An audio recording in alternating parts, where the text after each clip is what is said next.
We've seen a number of new generation 2024 Escape crossover SUVs lately, and now we know that the conventional gas-only models will be joined by a plug-in hybrid variant.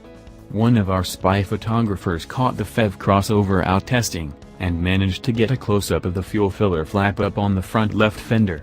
It's definitely not for gasoline, since that flap has been seen on the rear left flap, so it must be for electricity. Aside from the added fuel door, there isn't much else that would identify this Escape as a hybrid.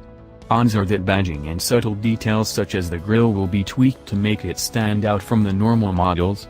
It naturally shares the same lifted and stretched Ford Focus profile and lights of its gas-powered counterparts.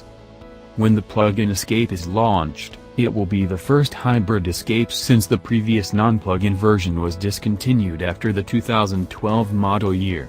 That was about the same time that the completely redesigned model was launched. As for specs, we'll have to wait and see, but we would expect the Escape PHEV to have an all-electric range of at least 22 miles to match the Outlander PHEV, and maybe closer to 26 miles to match the Kia Niro PHEV.